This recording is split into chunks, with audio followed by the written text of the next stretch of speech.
Hey y'all, so this video is pretty much going to be updating y'all on what's been going on with me the past few weeks. I did have plans to actually sit down and do a video and kind of update y'all on all the kids and do videos with the kids and everything else, and that kind of got blown out of the water. So on July 10th,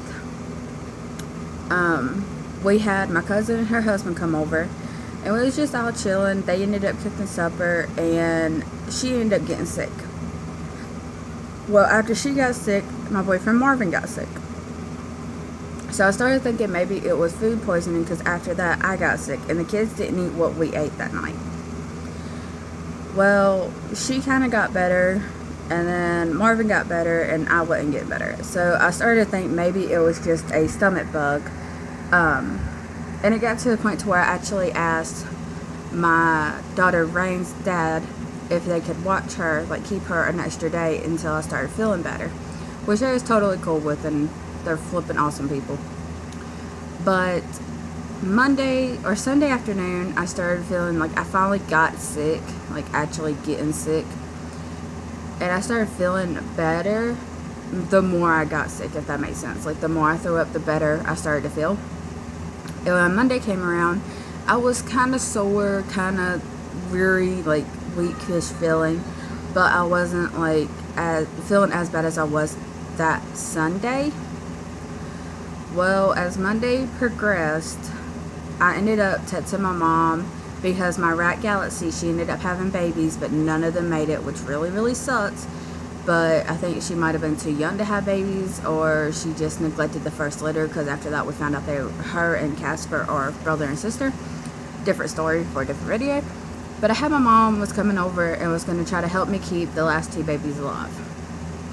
Well, on her way here, even though my tubes are tied, with your tubes being tied, you have a 3 times more likely than having to have a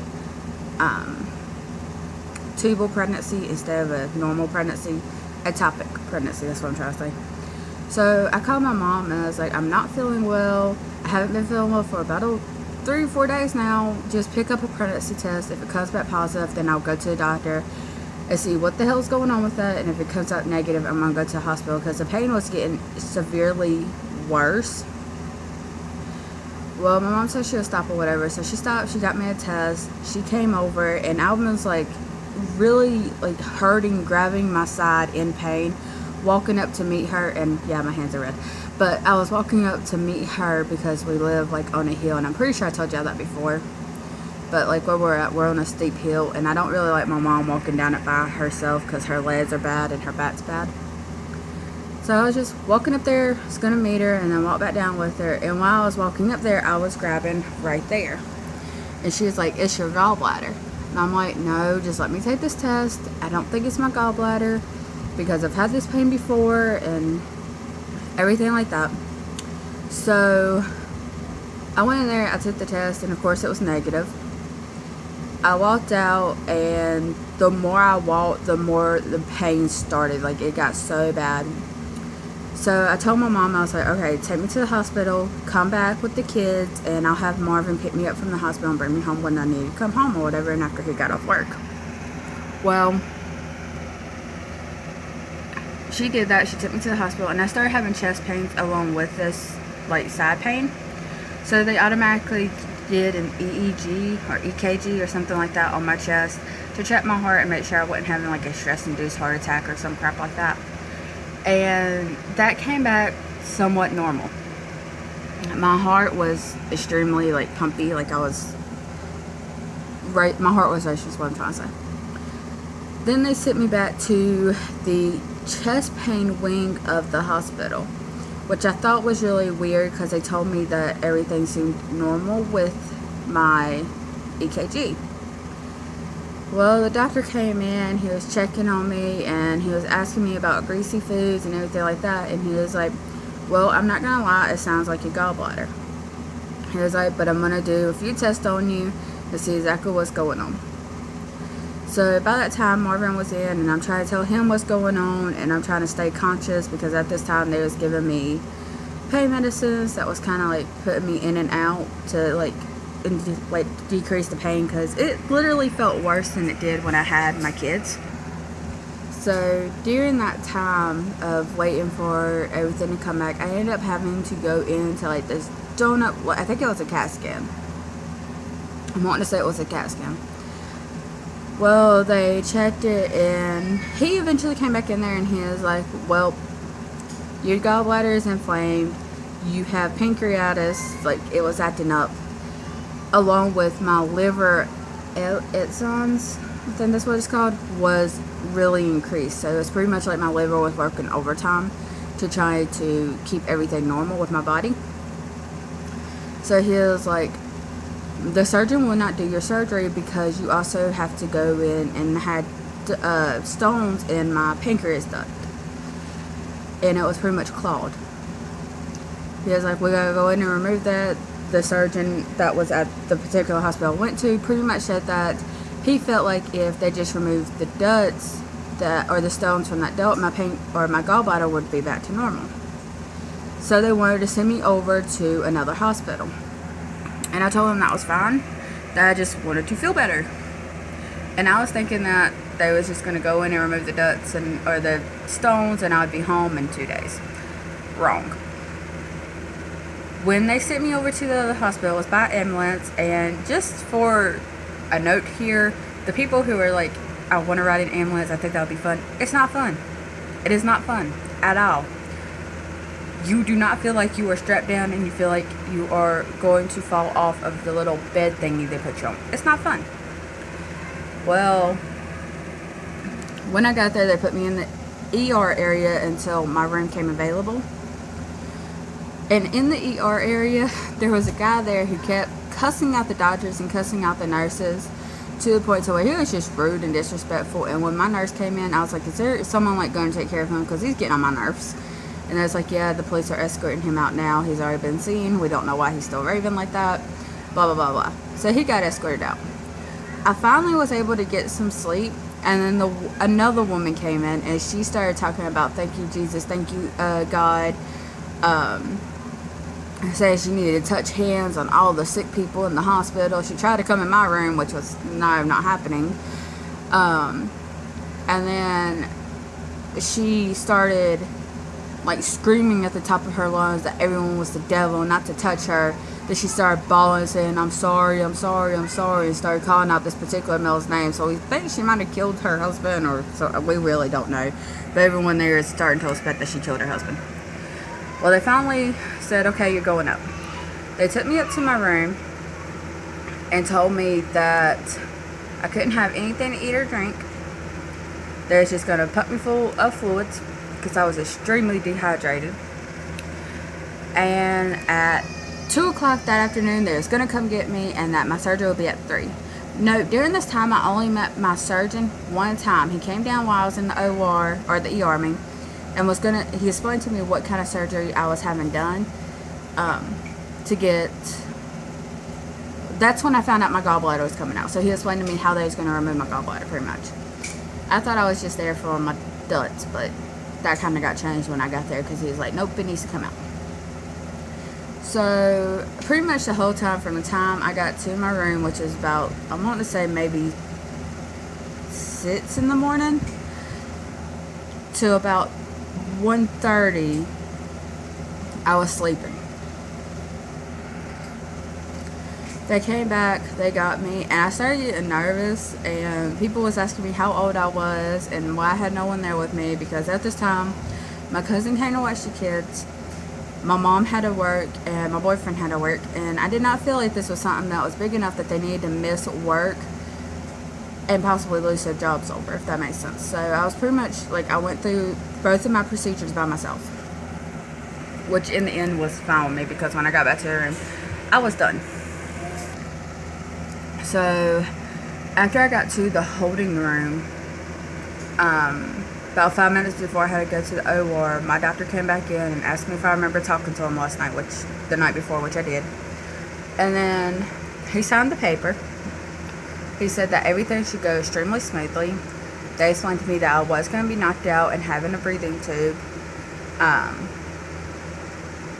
And that pretty much I wouldn't feel anything. So when I got back to the OR, I started having like an anxiety attack. So pretty much as soon as I got over to the operating table, the person, like the anesthesiologist, looked at me and she's like, okay, I'm going to give you relaxing medicine. You're going to start to like feel relaxed, chilled, and then I'm going to give you your medicine to make you sleep. Awesome. That relaxing medicine, I'm not sure if she gave me the medicine to make me sleep right after the relaxing medicine, but as soon as she gave me the relaxing one, I kind of started going out. And the next thing I remember is I woke up in the holding room fighting the nurse. Like, I jerked up. I guess when they were trying to wake me, I jerked up, and when I did, I ended up punching one of the nurses. I did not mean to, and I guess they know I didn't, but they ended up giving me more medicine to knock me back out, but not as deep of a sleep. So when I finally came through about maybe 3-ish hours later, I apologized to the nurse, and she was like, you're not the first one to do it, you just had a bad reaction coming back through from the medicine. So they ended up taking me to my room, and I was able to eat like a regular meal. Like, I ended up having like grilled chicken and potato fry thingies after my gallbladder procedure, which I thought was really weird, but they let me do it anyway.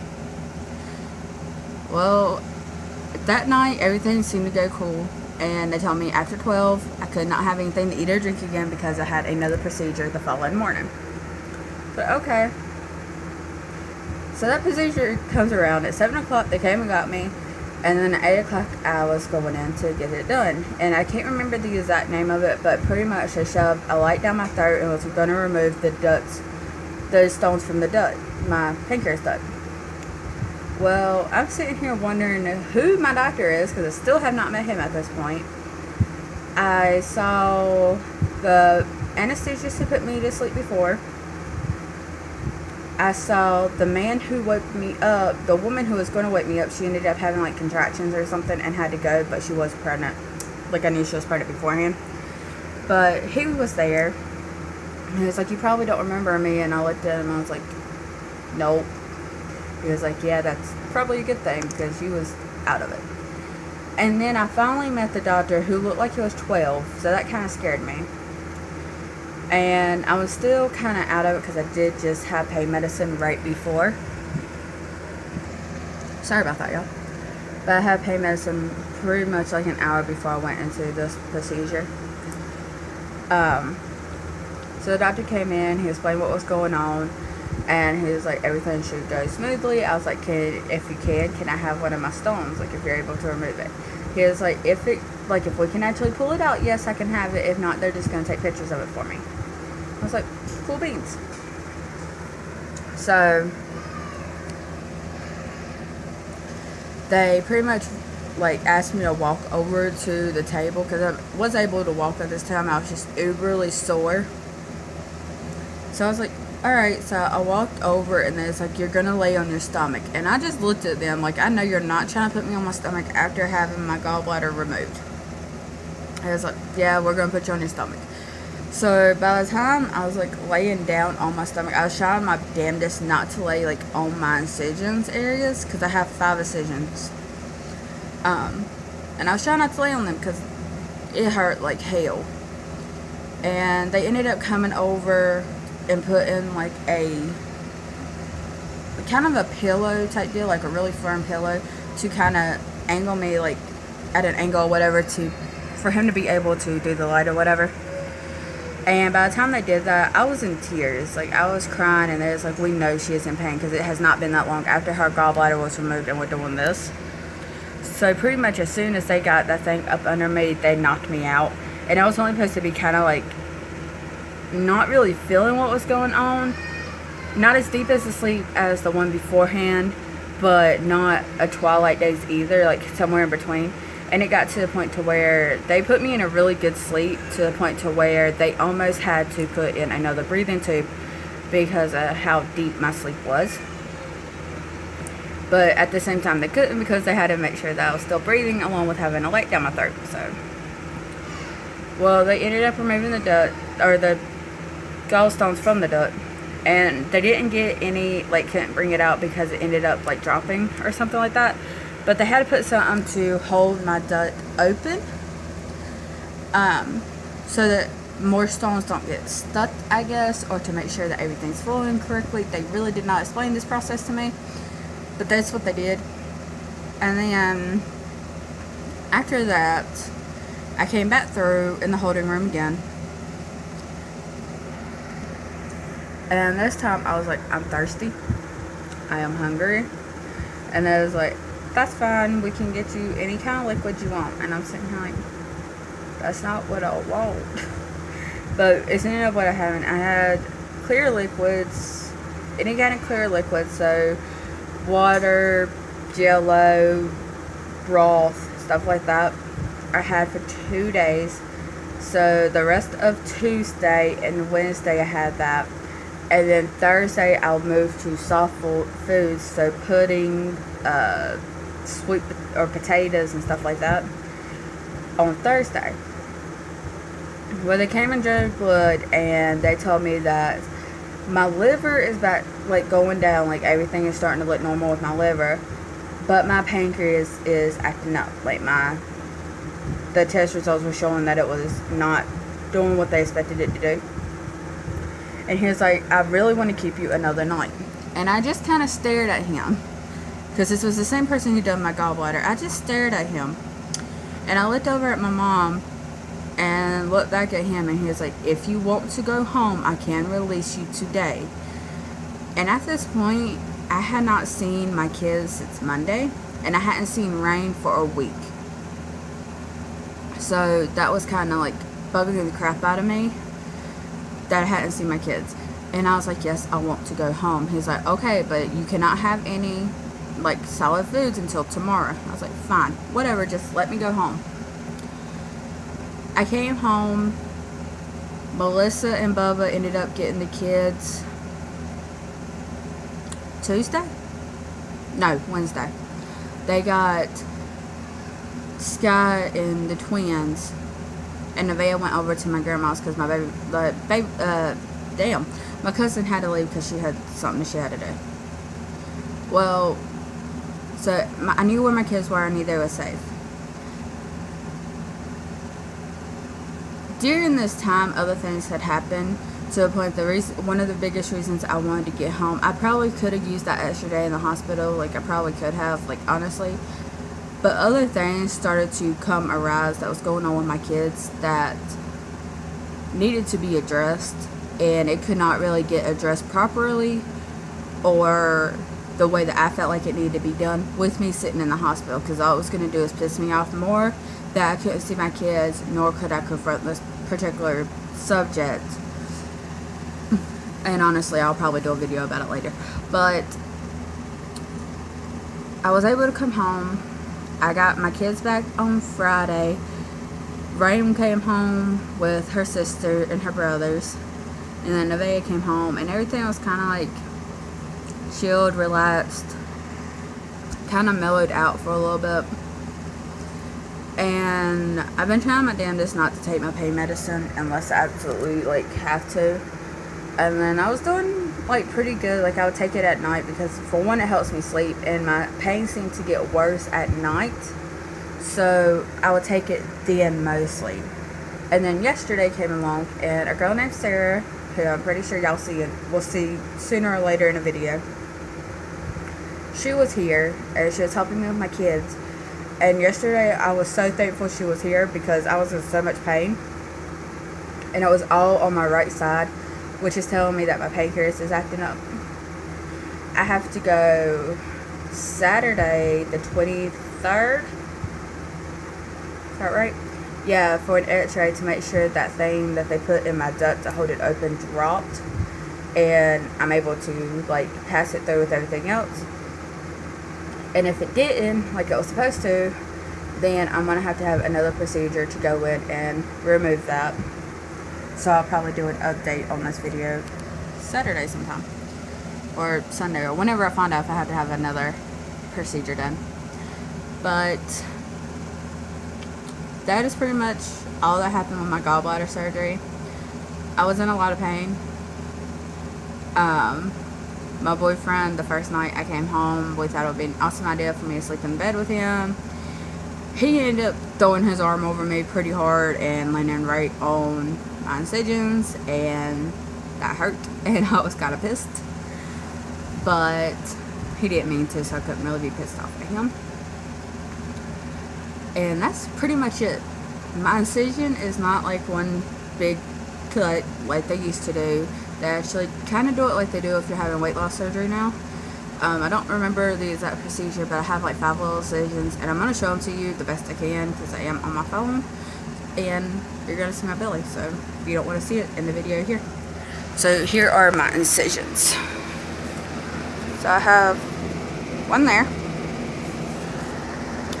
one there, one in my belly button. I don't know if y'all can see that, but there's one in my belly button, and then there's one right there. So 5 incisions and pretty much 2-week recovery. Now, like today, I feel 100% normal other than hot, which, I mean, it's like 90 some degrees outside, so of course I'm gonna be hot, but everything is pretty much going back to normal. And I feel pretty good today, like not really in pain or anything. But that's my gallbladder